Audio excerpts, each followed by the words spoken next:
নমস্কার বন্ধুরা, 2026-এ পশ্চিমবঙ্গের অ্যাসেম্বলি ইলেকশন আর মাত্র বাকি এক মাস। আর এই সময় এই রাজ্যে অবাধ এবং সুষ্ঠু নির্বাচন নিশ্চিত করতে মরিয়া হয়ে উঠেছেন ইলেকশন কমিশন। তাই ভোটের আগে, নির্বাচনের আগে এরকম যাতে কোনো হিংসা বা হিংসাত্মকমূলক আচরণ না হয় বা সাধারণ মানুষকে প্রবলেমে পড়তে না হয়, তার জন্য নির্বাচন কমিশনার মাঠে নামিয়েছেন এসপি এবং পুলিশ কমিশনারদের। আজকের ভিডিওতে আমরা আলোচনা করব নির্বাচন কমিশনারের সেই 6 দফা বার্তা নিয়ে, যে বার্তা প্রতিটি থানায় পৌঁছে দেওয়ার নির্দেশ দেওয়া হয়েছে। এখন ভোটের আগে নির্বাচন কমিশনারের প্রথম টার্গেট হলো রাজ্যে ভয়মুক্ত এবং হিংসামুক্ত পরিবেশ আগে তৈরি করবার। যে 6 দফা বার্তা পাঠানো হয়েছে সেগুলোর মধ্যে প্রথমটি হলো হিংসামুক্ত পরিবেশ। এখন আপনারা সবাই জানেন যে পশ্চিমবঙ্গে যে কোনো ভোট বা কোনো রাজনৈতিক প্রক্রিয়া চলাকালীন সবসময় শাসক দলের নেতারা কি করে না, বিরোধী দলের উপর একটা চাপ সৃষ্টি করে, সাধারণ মানুষের মধ্যে যাতে একটা ভয়ের পরিবেশ তৈরি হয় তাই সৃষ্টি করে। পশ্চিমবঙ্গের বিগত দিনের ভোটের ইতিহাসে আমরা এগুলো দেখে এসেছি। তাই ইলেকশন কমিশন বলেছেন প্রথমেই আমাদের যেটা করতে হবে সেটা হচ্ছে হিংসামুক্ত পরিবেশ তৈরি করবার। দ্বিতীয় হলো ভয়মুক্ত পরিবেশ। গ্রামের দিকের মানুষের একটা থ্রেট কালচার থাকে, যেমন আপনারা দেখেছেন পশ্চিমবঙ্গের ইলেকশনের ক্ষেত্রে সিপিএম এর আমল থেকেও আমরা দেখে এসেছি। গ্রামের দিকের যে সমস্ত মানুষজন রয়েছেন ওনাদের বাড়িতে অনেক রাতে, অর্থাৎ মধ্য রাতে গিয়ে একটা থ্রেট বা একটা ভয় দেখানোর কাজ করা হয়ে থাকে। সেক্ষেত্রে সাধারণ মানুষ পরবর্তী দিনে সঠিক সময়ে সঠিক জায়গায় ভোট পর্যন্ত দিতে আসতে ভয় পায়। অনেক ক্ষেত্রে তো গ্রামেগঞ্জে এটাও বলা হয়ে থাকে যে আপনার আসার প্রয়োজন নেই, আপনার ভোট আমরা দিয়ে দেবো। এই পরিবেশটা যাতে তৈরি না হয় সেদিকেও ইলেকশন কমিশন কড়াভাবে সমস্ত থানার আইসি, ওসি এবং জেলা এসপিদেরও সতর্ক করেছেন। তৃতীয় হলো প্ররোচনামুক্ত ভোট, অর্থাৎ আপনি দেখবেন 500 বা 1000 টাকায় ভোট বিক্রি হয়। এটা পশ্চিমবঙ্গে সিপিএম এর আমলেও আমরা দেখে এসেছি, তৃণমূলের আমলেও দেখেছি এবং বিজেপির ক্ষেত্রেও বিভিন্ন স্টেটে এই অ্যালিগেশনটা থাকে। নির্বাচন কমিশন কিন্তু কারোর হয়ে নয়, নিরপেক্ষভাবেই তিনি বলেছেন যে কোনো রকমের প্ররোচনায় যেন মানুষ পা না দেয় সেদিকে নজর রাখতে হবে। তার জন্য কি করা হয়েছে, তার জন্য সমস্ত এসপি এবং পুলিশ কমিশনারদের কড়াভাবে নজর রাখতে দেওয়া হয়েছে। বাকি যে 3টি বার্তা তিনি দিয়েছেন সেগুলো হলো ছাপ্পামুক্ত ভোট, বুথ জ্যামিং এবং সোর্স জ্যামিং বন্ধ করা। এখন এই ছাপ্পামুক্ত ভোট, বুথ জ্যামিং আর সোর্স জ্যামিং এগুলো কি আপনাদের আমি পরিষ্কারভাবে জানাচ্ছি। ছাপ্পা ভোট তখনই সম্ভব আটকানো যদি বুথ জ্যামিং আটকানো যায়, আর যদি বুথ জ্যামিং আটকাতে হয় তাহলে সোর্স জ্যামিং যেন কোনোভাবে ক্ষতিগ্রস্ত না হয়। কি এই সোর্স জ্যামিং?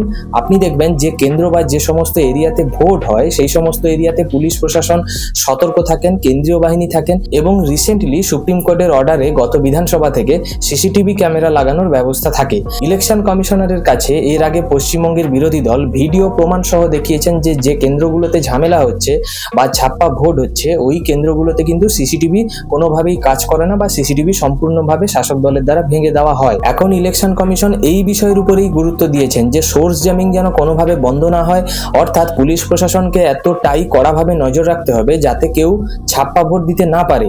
এবং দ্বিতীয় হলো কেন্দ্রীয় বাহিনীকে সঠিক তথ্য দিতে হবে। কেন্দ্রীয় বাহিনী তো বাইরের স্টেট থেকে আসে, কেন্দ্রীয় বাহিনী আমাদের রাজ্যে কোথায় কি আছে বা কোন বুথে কেমন ঝামেলা হয় ওটা কিন্তু কেন্দ্রীয় বাহিনীর দেখবার ক্ষমতা নেই বা কেন্দ্রীয় বাহিনী জানবে না। কেন্দ্রীয় বাহিনীর ডেটা অনুযায়ী কাজ করবে। কেন্দ্রীয় বাহিনীকে এই ডেটা কে দেবে না, ওই বিধানসভার যে সমস্ত এরিয়াতে ঝামেলা হয় ওই এরিয়াগুলো যে থানার আন্ডারে পড়ছে ওই থানা থেকে কেন্দ্রীয় বাহিনীকে ডেটা দেওয়া হবে। তাই ইলেকশন কমিশনার পরিষ্কারভাবে বলেছেন যে কেন্দ্রীয় বাহিনীকে সম্পূর্ণ ডেটা সঠিকভাবে প্রদান করতে হবে যাতে কেন্দ্রীয় বাহিনী সম্পূর্ণভাবে হাত খোলা হয়ে নিজেদের কাজটা করতে পারে। কারণ এর আগে আমরা দেখেছি যে যেখানে গন্ডগোল হয় সেখান থেকে অনেক দূরে কেন্দ্রীয় বাহিনীর পোস্টিং থাকে, যার ফলে কেন্দ্রীয় বাহিনীর পক্ষে সম্ভব হয় না এসে এই গন্ডগোলগুলোকে কন্ট্রোল করবার। এই প্রসেসগুলো যদি মেনে চলা হয় তবেই কিন্তু ছাপ্পা ভোট, বুথ জ্যামিং এবং সোর্স জ্যামিং ব্যাপারটাকে আটকানো সম্ভব হবে এবং সাধারণ মানুষ স্বতঃস্ফূর্তভাবে ভোট দিতে পারবে। কমিশনারের এই নির্দেশ হওয়ার পর থেকেই সারা পশ্চিমবঙ্গ জুড়ে সমস্ত জেলার পুলিশ সুপার এবং পুলিশ কমিশনাররা মাঠে নেমে পড়েছেন প্রচারে। রিসেন্টলি একটা ভিডিও খুব ভাইরাল হয়েছে। এই প্রচারের মধ্যে একজন মহিলা এসপি রয়েছেন, পাপিয়া সুলতানা, উনি খুব ভাইরাল হয়েছেন কারণ দেখা গেছে তিনি স্বতঃস্ফূর্তভাবে নিজে প্রতিটা বাড়ি বাড়ি গিয়ে মানুষকে সচেতন করছেন এবং আশ্বাস দিচ্ছেন যে আপনারা নিশ্চিন্তে ভোট দিতে পারবেন কারণ পুলিশ প্রশাসন রয়েছে, এবারের ভোটে কোনোভাবেই ভয় পাওয়ার দরকার নেই। কলকাতার নতুন পুলিশ কমিশনার অজয় নন্দকে দেখা গেল ভাঙড় থানায় গিয়ে বৈঠক করতে। ভাঙড় হচ্ছে পশ্চিমবঙ্গের হাই ভোল্টেজ এরিয়া এবং গন্ডগোল প্রবণ এরিয়াগুলোর মধ্যে টপ 10 লিস্টে রয়েছে। কারণ আপনারা কিছুদিন আগেই খবরে দেখেছেন এখনো ভোট শুরুই হয়নি অথচ ভাঙড়ে বোমাবাজি হয়ে একজন মারা গেল। তাই ভাঙড়ের মতো খুব সেন্সিটিভ এরিয়াতে যাতে কোনোভাবে ক্যাওস সৃষ্টি না হয় তাই পুলিশ কমিশনার নিজে গিয়ে ওখানে ওখানে বারংবার বৈঠক করে এসেছেন এবং যাতে এই গন্ডগোল না হয় বা কোনো কারণে যদি এরকম পরিস্থিতি তৈরি হয়ে থাকে তাহলে পুলিশ কিভাবে স্ট্র্যাটেজি নেবে তার একটা ম্যাপও তিনি তৈরি করে ওখানকার ওসি এবং আইসিদের সম্পূর্ণভাবে জানিয়ে দিয়ে এসেছেন। এখন সাধারণত এইসব ক্ষেত্রে পুলিশ কমিশনারের অর্থাৎ হাই কমান্ড অফিসার থেকে থানাগুলোকে যে বার্তা দেওয়া হয় সেটা হলো কোথাও যদি কোনো কারণে ঝামেলা লাগে ভোটের সময় তাহলে প্রিভেন্টিভ অ্যাকশন নিতে যেন কখনো কোনোভাবে দেরি না হয়। প্রিভেন্টিভ অ্যাকশনটাকে আমি আপনাদের বুঝিয়ে বলি। ধরুন কোনো বাড়িতে আগুন লাগলো, যদি সাথে সাথে দমকল এসে ওখানে পৌঁছে যায় তাহলে কিন্তু আগুনটাকে কন্ট্রোল করা যাবে, কিন্তু যদি দমকল আসতে অনেক সময় নেয় তখন আগুনটা অনেক বেড়ে যায়, যার ফলে একটা দমকল দিয়ে হবে না, তখন 5টা দমকলও লাগতে পারে। সেক্ষেত্রে প্রিভেন্টিভ অ্যাকশন পুলিশ যেটা বলেছে সেটা হলো কোথাও যদি কোনো বুথে ঝামেলা হয় তাহলে পুলিশকে তৎক্ষণাৎ গিয়ে অ্যাকশন নিতে, যাতে ঝামেলাটা আর স্প্রেড না করে। হয়তো দেখা যাবে যে 10 জনের মধ্যে ঝামেলা রয়েছে, পুলিশ হয়তো গেলে 5 জন পুলিশ গিয়ে ব্যাপারটাকে কন্ট্রোল করে দিতে পারে, কিন্তু যখন এই ঝামেলাটা 10 জনের জায়গায় 100 জন হয়ে যাবে তখন কিন্তু পুলিশ গিয়ে পারবে না, তখন র্যাব বা সেন্ট্রাল ফোর্স নামাতে হতে পারে। এমন কোনো গ্যারেন্টি নেই যে ওখানে নামালেই কন্ট্রোল হয়ে যাবে, হয়তো দেখা যাবে ওই বুথের ভোটটাই বন্ধ হয়ে যেতে পারে। তাই এই বিষয়ে ইলেকশন কমিশন কড়াভাবে বলেছেন যে প্রিভেন্টিভ অ্যাকশন যদি কোনো থানা নিতে দেরি করে তাহলে ওই থানার সমস্ত স্টাফেদের ওপরই অ্যাকশন নেওয়ার সম্ভাবনা রয়েছে ইলেকশন কমিশনারের তরফ থেকে। শুধু তাই নয়, ভিন্ন রাজ্য থেকে যে সমস্ত পুলিশ অফিসাররা আসছেন ওনাদেরকেও সঠিক তথ্য দিয়ে সঠিকভাবে বিভিন্ন বুথে পোস্টিং করবার কথা বলেছেন এবং ওনাদের ভূমিকা কি হবে ওটা পরিষ্কারভাবে ওনাদেরকে বুঝিয়ে দিতেও ইলেকশন কমিশন বলেছে।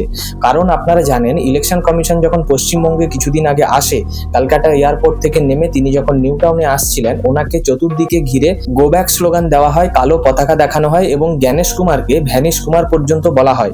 তখন ওই মুভমেন্টে পশ্চিমবঙ্গের প্রশাসনিক কর্তা বা প্রশাসনিক দায়িত্বে যারা ছিলেন উনি ওনাদেরকে ডেকে ধমক দেন এবং জ্ঞানেশ কুমার পরিষ্কারভাবে বুঝতে পেরে যান যে এই মুহূর্তে যারা প্রশাসনিক সভাতে বা প্রশাসনিক কর্তা রয়েছেন তাদেরকে যদি ইমিডিয়েট চেঞ্জ না করা হয় তাহলে পশ্চিমবঙ্গে সুষ্ঠুভাবে ভোট করা যাবে না।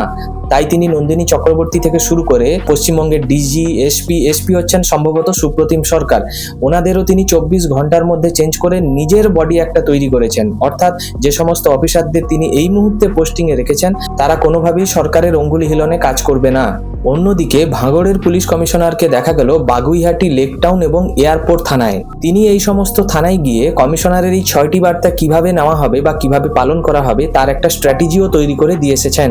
তিনি স্পষ্টভাবেই জানিয়ে দিয়ে এসেছেন যে ভোটের দিন কোনোভাবেই বুথ জ্যামিং বা ছাপ্পা যেন না হয়। অর্থাৎ ইলেকশন কমিশনার পশ্চিমবঙ্গের ভোটে সবথেকে যেটা বড় অভিযোগ ছিল যে বুথ জ্যামিং এবং ছাপ্পা ভোট, এই ছাপ্পা ভোট আর বুথ জ্যামিংটাকেই কিন্তু ইলেকশন কমিশনার প্রথম এবং প্রধান টার্গেট করে দেখেছে যে এটাকে যেভাবে হোক রুখতে হবে।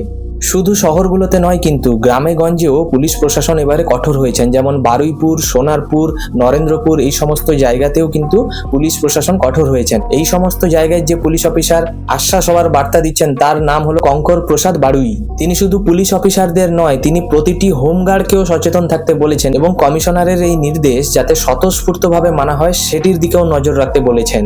অন্যদিকে বিভিন্ন স্টেট থেকে আসা যে অবজারভারগুলো রয়েছেন ওনারা সরাসরি মাঠে নেমেছেন। ওনারা শুধু পুলিশ অফিসারের সাথে নয়, সাধারণ মানুষের সাথেও কথা বলছেন। অর্থাৎ অনেক ক্ষেত্রে আমরা অভিযোগের আগে শুনতে পেয়েছি যে পুলিশ প্রশাসনের তরফ থেকে গিয়েও মানুষকে ধমকানি চমকানি দেওয়া হচ্ছিল। গতবারের ইলেকশনে এরকম অনেক ভিডিও ধরা পড়েছে, মানুষের অবজেকশনও ধরা পড়েছে। যাতে পুলিশ প্রশাসন এরকম কোনো অ্যাক্টিভিটিজের সাথে যুক্ত হচ্ছে বা কোনোভাবে সরকারের অঙ্গুলি হিলনে কাজ করছেন কিনা সেটা দেখবার জন্য বাইরে থেকে আবার অবজারভার আনা হয়েছে। এই অবজারভাররা কিন্তু খুব সাইলেন্টলি কাজ করছে। অর্থাৎ ইলেকশন কমিশনার এবারে এমন একটা বডি তৈরি করেছেন যেখানে কোনোভাবেই ঘাপলা করা সম্ভব নয়। পুলিশের যারা একদম নিচু শ্রেণীর অফিসার, যেমন ধরুন হোমগার্ডদের নজর রাখবে আইসি এবং ওসিদের নজর রাখবে এসপি। এবার সমস্ত জেলার এসপিরা যে অ্যাক্টিভিটিস করছে সেদিকে নজর রাখবে বাইরে থেকে আসা অবজারভাররা এবং টোটাল প্রক্রিয়াটা নজর রাখবে ইলেকশন কমিশনারের অফিসাররা। অর্থাৎ কোনোভাবেই ইলেকশন কমিশন একদম চ্যালেঞ্জ হিসাবে নিয়ে নিয়েছেন যে পশ্চিমবঙ্গের এবারের ভোট উনি সুষ্ঠুভাবে এবং হিংসা মুক্তভাবে করে দেখাবেনই। কারণ তিনি কালীঘাট এবং দক্ষিণেশ্বরে পুজো দেওয়ার সময় যখন ওনাকে কালো পতাকা দেখানো হয় তখন তিনি স্পষ্ট বলে দিয়েছিলেন যে এই হিংসামূলক বা এই বিরোধীমূলক রাজনীতি আমি টোটালি বন্ধ করে দেখাবো এবং ভয়মুক্তহীন পরিবেশ তৈরি করে সাধারণ মানুষের ভোট দিতে যাওয়ার ব্যবস্থা করে দেব। আর এই অবজারভাররা যখন সাধারণ মানুষের সাথে গিয়ে সরাসরি কথা বলছেন তখন সাধারণ মানুষের মধ্যে ভয় অনেকটা কেটে যাওয়ার সম্ভাবনা রয়েছে। এখন প্রশ্ন হলো, প্রশাসনের এই কড়া বার্তা এবং কড়া স্টেপগুলো কি পারবে পশ্চিমবঙ্গের নির্বাচনকে সম্পূর্ণরূপে হিংসামুক্ত করতে? রাজনৈতিক দলগুলো কি বলছে? যেমন তৃণমূল বলছে মানুষ স্বতঃস্ফূর্তভাবেই আমাদের ভোট দেবে, এত কেন্দ্রীয় বাহিনীর কোনো দরকার ছিল না। আবার বিরোধী অর্থাৎ বিজেপি দলের অভিযোগ, মানুষকে স্বতঃস্ফূর্তভাবে ফ্রিলি ভোট দিতে দেওয়ার চেষ্টা করা হোক, এতে মানুষের রায় যেটা হবে সেটাই সমস্ত দলের মেনে নেওয়া উচিত। কাউকে ধমকে চমকে বা রিগিং করে যেন ভোট দেওয়ার ব্যবস্থা না করা হয়।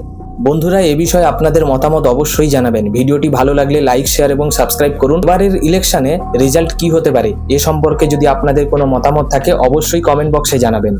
পরের ভিডিওতে আবার দেখা হবে। ধন্যবাদ।